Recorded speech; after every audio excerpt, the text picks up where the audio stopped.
मेरे प्रेस के भाइयों को सलाम और मीडिया के जरिए से सुनने वालों को मेरा सलाम। आज का जलसे आम ऑल पार्टी मीटिंग मुनक्किद की गई। इसका अहम मौजू क्या है? मुस्लिम बंधु स्कीम आखिर है क्या? केसीआर की हुकूमत दलित बंधु स्कीम का ऐलान करती है और अब तक 5,000 करोड़ इस स्कीम के जरिए से खर्च करती है, जिससे करीब हजारों दलित खानदानों को फायदा पहुंचा। मेरा मुतालिबा है कि केसीआर साहब, आपने दलित बंधु का जब ऐलान किया, आपने कहा कि मैं मुस्लिम बंधु का भी ऐलान करूंगा। आपकी बात आपको याद दिलाता है राशिद खान। आज आपको पता है कि मुसलमान तेलंगाना का SC ST से भी पसमानदा हालत में है, फिर आप मुसलमानों को नजरअंदाज क्यों कर रहे हैं? माजी में जाके देखूंगा तो 9 साल के दौरे हुकूमत में आपका हर वादा झूठा निकला, खोखला निकला, फरेबी निकला और आप मुसलमानों के जज्बात से खेलते रहे हैं। लगाकर आग शहर को के बादशाह ने कहा, उठा है आज दिल में तमाशे का शौक बहुत। सर झुकाकर सभी शाह परस्तों ने कहा, बादशाह का शौक सलामत रहे, शहर और भी है। केसीआर साहब, आपके झूठे वादों से शहर जल रहा है। आपके गुलाम होंगे आपके कैबिनेट में, आपकी हिमायती जमात में होंगे आपके गुलाम, और ये जलसे में बागी है और हम बगावत करते हैं आपकी हुकूमत के खिलाफ, आपकी तानाशाही के खिलाफ। और हर वो झूठा वादा जो करे हैं आप, हम उसके खिलाफ बगावत का ऐलान करते हुए कहते हैं, केसीआर साहब, मुस्लिम बंधु का ऐलान करो। आपको याद दिलाता चलूं, 90 आपसे कह रहा हूं मैं, 90 आपको याद दिलाता चलूं कि सुधीर कमीशन की रिपोर्ट क्या कहती है। 60% मुसलमान बिलो पॉवर्टी लाइन है, 43% मुसलमान के पास जाती घर नहीं है, 40% ऐसे मुसलमान हैं जो सुबह मेहनत करके कमाएंगे तो रात में रोटी पहुंचेंगी घर को। 19% सिर्फ मुसलमान नौकरी पर है, 16% बच्चे स्कूल को नहीं जाते, 85% मुसलमान बैकवर्ड है, 85.2% खवातीन एजुकेशन इंस्टीट्यूट से ड्रॉप आउट है। उसके बावजूद आपके कैबिनेट में कोई हलचल नहीं होती, प्रगति भवन में कोई हलचल नहीं होती, आपके खैमे में कुछ हलचल नहीं होती, होता है तो सिर्फ करप्शन आपके खैमे में। तो लिहाजा केसीआर साहब, वादे याद करो। 2014 के इंतखाबात के मुहिम के वक्त आपका साथ ये गरीब मुसलमान दिया, अपने नौकरियों की कुर्बानी के, स्कूल से बच्चे निकलकर कंधे पर बैग लटकाते हुए सड़कों पर उतरे, कॉलेज के बच्चे अपनी जानो माल की फिक्र करे बगैर लाठी गोली खाए पुलिस का, और आप सबको धोखा देते हुए आए। और आज आप समझते हैं कि मुसलमान खामोश बैठेगा, आप समझते हैं कि अब मुसलमान तालीम याफ्ता नहीं है। राशिद खान भी मैकेनिकल है और RTI रिपोर्ट निकालना अच्छी तरह जानता है। केसीआर, याद रखो, ये RTI रिपोर्ट है आपका। आपके कानूनों की लिस्ट सुनाता हूं, जरा सुनो भाई लोग। पिछले 9 साल में माइनॉरिटी को जो बजट दिया गया है वो कुल मिला के 12,500, जिसमें से सिर्फ खर्च हुआ 7,000। सोचो, सिर्फ 7,000 खर्च हुआ। अब आप मेरे को बोलिए कि आप कहां से रेबर हुए। उसके बाद में जब बात आती है वक्फ बोर्ड को जुडिशियल पावर देने की, आप ये वक्फ बोर्ड को जुडिशियल पावर, 80% जायदाद लूट गए, 20 30% बाकी है। 3000 मुकदमे वक्त जायदादों के चल रहे हैं। CBCID इंक्वायरी बोले उसमें भी कुताही हो रही, हर जगह हेरा फेरी। वक्त बोर्ड के आपको दो जो रुकून है, मेंबर्स है, सिर्फ करप्शन में मुलविस, उनके हामिया ढूंढते रहते हैं वक्त की जायदाद कहाँ है, गैजेट की कॉपी कहाँ है, कहां से पैसे कमाओ। ये है आपकी कारगर्दगी। उसके बाद में माइनॉरिटी फाइनेंस कॉर्पोरेशन की जब बात आ जाती है, pre matric, post matric, overseas scholarship scheme सिर्फ सुनाई दे रही है, हमें अमल में कहीं पर भी नहीं आ रही है। फिर ओन योर ऑटो बोले, गौर फरमाइए चीज के, गरीब मुसलमान जबकि 7% बिलो पॉवर्टी लाइन है, जिसके पास पैसा नहीं है, जायदाद नहीं है, तिजारत नहीं कर सकता, मेहनत कर सकता है, नौकरी कर सकता है, तो एक स्कीम है ओन योर ऑटो। कुल मिला के 9 साल के दौरे हुकूमत में केसीआर साहब की हुकूमत सिर्फ 12 करोड़ खर्च करती है इसमें ओन योर ऑटो स्कीम में। उसके बाद में ड्राइवर एम्पावरमेंट स्कीम की जब बात आती है तो शानो शौकत से आप परसों डिजायर 20 गाड़ियां गरीब मुसलमानों को दे रहे, सब्सिडी, बैंक सब्सिडी के तहत, और पूरा कैबिनेट शामिल, फ्लैग हिलाते हुए, हमारा मजाक उड़ाते हुए।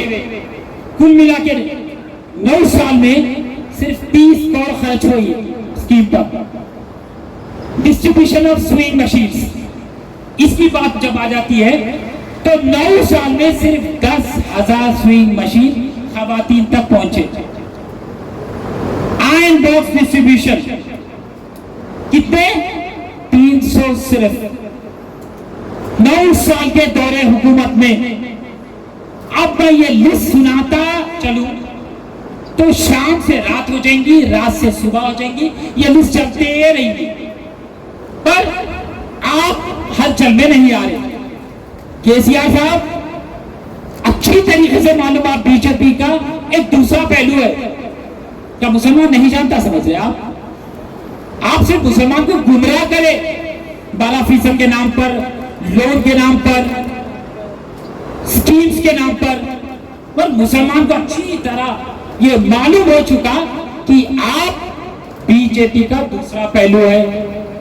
ट्रिपल तलाक के दब आप साथ दिए, डिमोनेटाइजेशन आप साथ दिए, जीएसटी साथ दिए, आर्टिकल 370 साथ दिए, फार्मर्स बिल साथ दिए, प्रेसिडेंट वाइस प्रेसिडेंट साथ दिए। हर जगह आप बोर्ड में बैठे नरेंद्र मोदी के दूध पीते हुए नहीं, 90 पीते हुए, हमें नहीं पता है क्या? और आज जब मिशन तेलंगाना बोलकर बीजेपी की हुकूमत सरजमी तेलंगाना बोल करती है तो आप समझ रहे हैं कि हम हुकूमत में हैं, बीजेपी को आने नहीं देंगे, हम बगावत करेंगे और उनका पर्दाफाश करेंगे।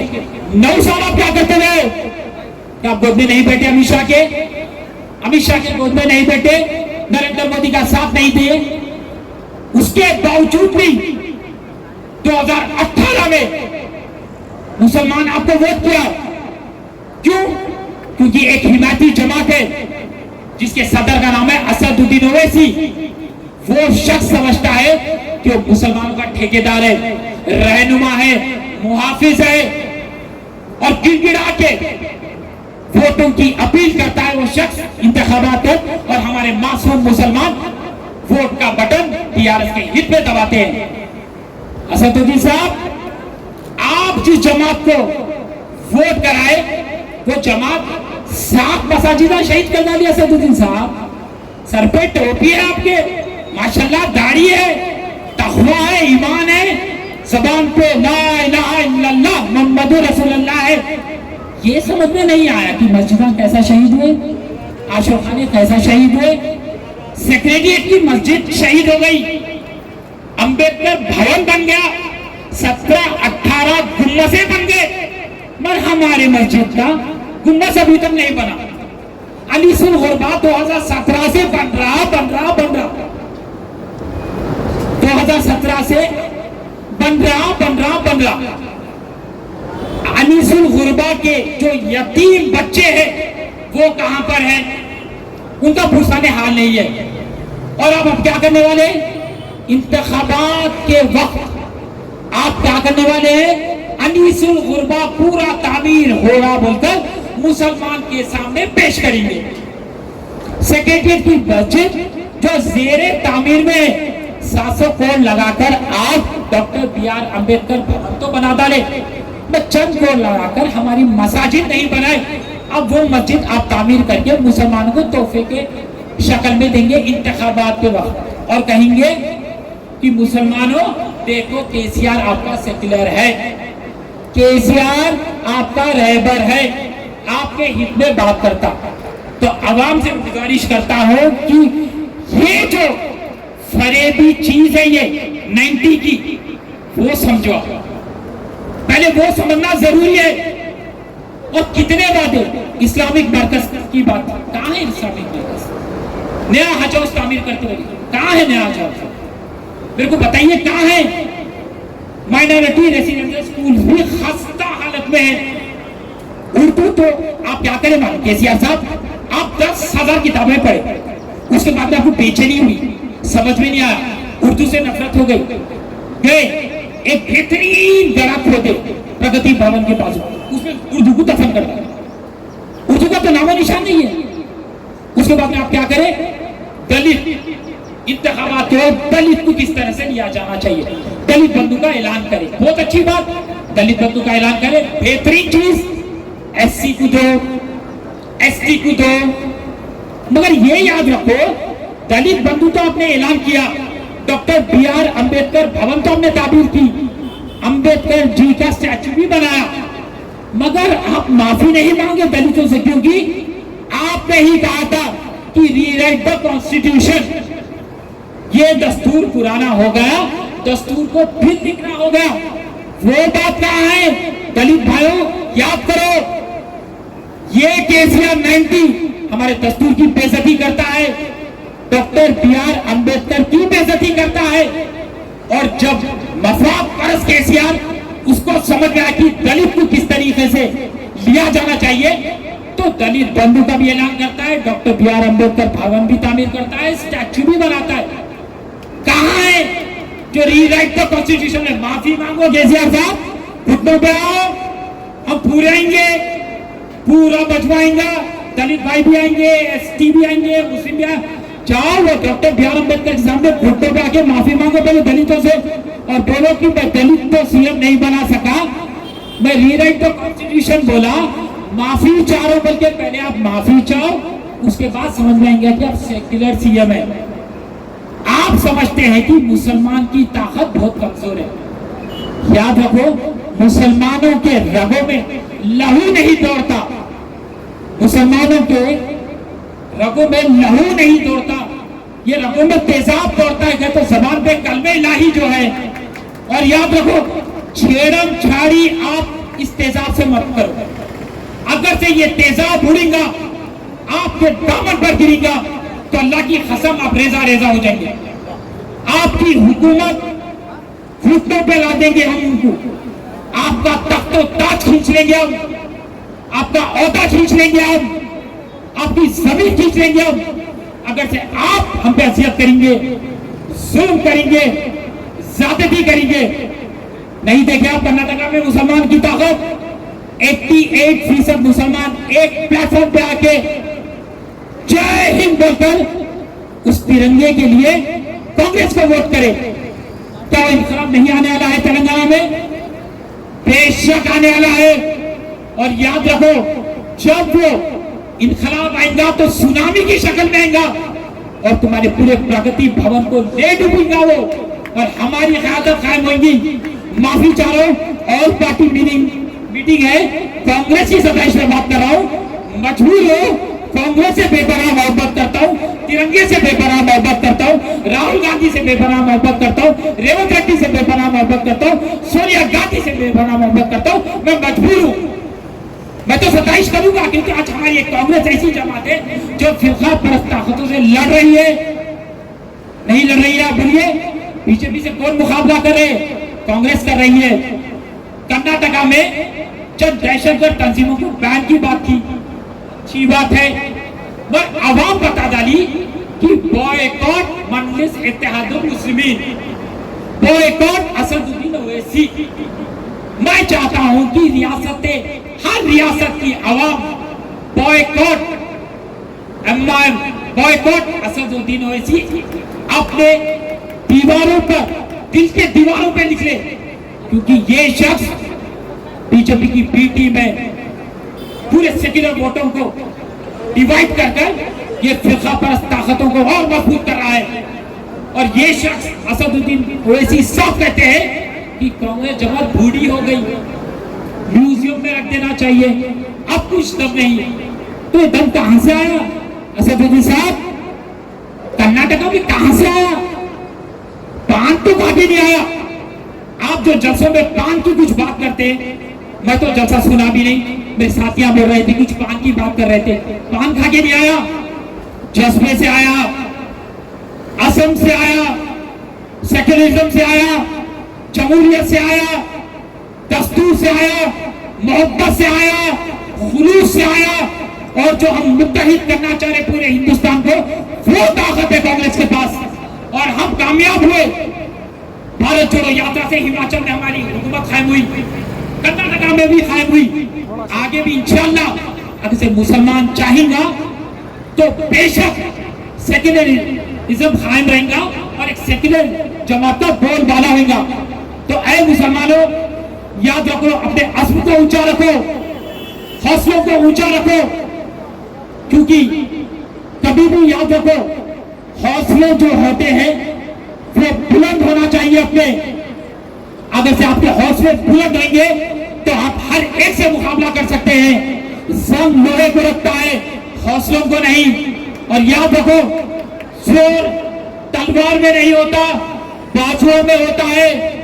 हथियार जंग नहीं जीतते, हौसले जंग जीतते। और हमारी जंग शुरू हो गई आज से, मुस्लिम बंधु से हमारी जंग शुरू हो गई। फिरोज खान साहब, आपसे मुखातिब होते बोलना चाह रहा हूं, कहता फौलाद है, मर्द मुजाहिद है, हम आपके ज़ेरे सदारत में ये मुहिम का आगाज करें।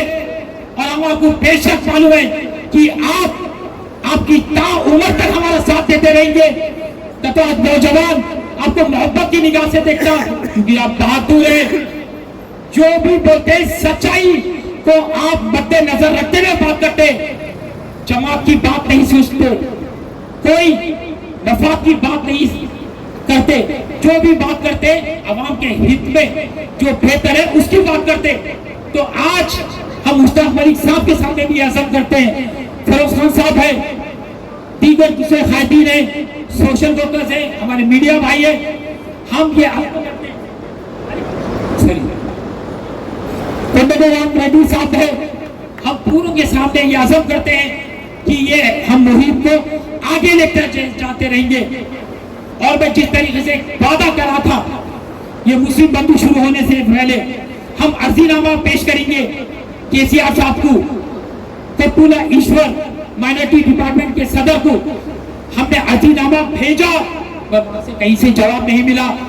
हम तो अब ये मुहिम का आगाज कर दिए और ये एजुटेशन लगातार चलते रहेगा। हर मुसलमान सड़क पे उतरेगा, मुस्लिम बंधु का मुतालबा करेगा, लाठी गोली खाने के लिए तैयार हो जाना है, सलाखों के पीछे जाने के लिए तैयार हो जाना है, कौम की बका के बारे में सोचना है, कौम के विकास के बारे में सोचना है, कौम की इज्जत के बारे में सोचना है। तथा हमारा मुसलमान भाई परेशान है, ये तो सही मांगता है फिरोज खान साहब, ये तो सही मांगता है, क्योंकि इश्क पर करबला का साया है। और हम मोहब्बत इश्क करते हैं अपने मुल्क से, हम इश्क करते हैं तिरंगे से, और हम इश्क करते हैं मुसलमान कौम से। तो मेरे कौम के जवाब दिलों से मैं गुजारिश करता हूँ, खवातीन हज़रात से गुजारिश करता हूँ आपको कि खुदा के लिए इस मुहिम का हिस्सा बनो। आज शायद जहां पर ज्यादा महफिल नजर नहीं आ रही, सरों का समंदर नहीं है, मैं कोई बात नहीं है। मैं जब भी कोई बात करता हूं तो मुझे ये नहीं पता कि सरों का समंदर है या नहीं है, मगर ये तो पता कि दुआओं का काफिला है। और कोई काफिला रोड या ना, मेरी वालदा की दुआ है, मेरे बड़े भाई फरोज खान साहब की दुआ है, और जब उनकी दुआ है राशिद खान नहीं रुकने वाला। केसीआर साहब ताकत लगाते लगा लो, पुलिस लगाते लगा लो, जोर लगाते लगा लो, प्रगति भवन तक तो मैं पहुंच के बताऊंगा। मैं यहां से मुहिम का आगाज करते हुए कहना चाह रहा हूं, मैं रास्ता रोक को प्रोग्राम को मुनक्किद करूंगा, घेराव प्रगति भवन का करूंगा, भूख हड़ताल करूंगा, और मुश्ताक मलिक साहब के जेर सदारत में हम मिलियन मार्च का भी ऐलान करने वाले हैं। याद रखो, मैं मुसलमान खामोश नहीं बैठेगा।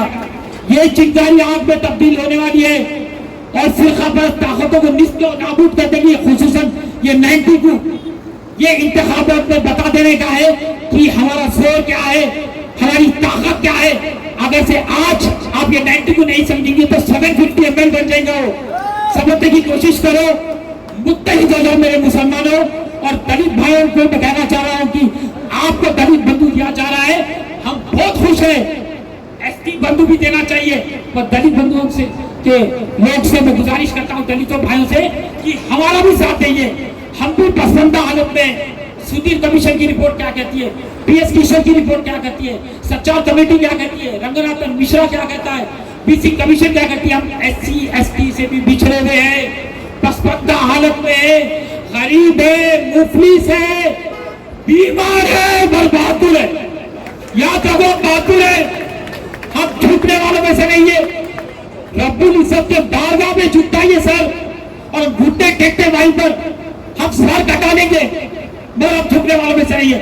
हम तो अपना हक लेके लेंगे, हम भीख नहीं मांग रहे केसीआर साहब, क्योंकि हम भी टैक्स पे ही है। हमारा भी आधार कार्ड वैसी जैसा आपका है, हमारा भी वोटर आईडी कार्ड वैसी जैसा आपका है, हमारा भी पासपोर्ट वैसी जैसा आपका है। हम भी टैक्स पे ही है, हम भी ये जमीन के हिस्सेदार है। हमारा खून भी ये जमीन में है, तिरंगे में है, आबो हवा में है। हम हिंदुस्तान के रोड रोड में बसे हुए, तो आप हमको सौतेला बर्ताव मत करिए। याद रखो, अगर से आप सौतेला बर्ताव करेंगे तो फिर हम जलाल में आ जाएंगे और इंतखाबात में हम बता देंगे हम तो इंतखाम लेने वाले, दस्तूर के दायरे में रह के लेने वाले। और इसी बात से मैं अपनी तकरीर खत्म करने से पहले अद्दबन गुजारिश करता हूं, मेरे मुसलमान भाइयों, मेरे दलित भाइयों, ये मुहिम को आगे बढ़ाना है। अगर से ये मुहिम को आगे नहीं बढ़ाएंगे तो याद रखो, हमारा वजूद परेशानी में आ जाएगा। 9 साल से हम जुल्म सह रहे हैं, जुल्म होता खतीब पर, कस्टडी डेथ होती है, आज तक इंसाफ नहीं मिलता।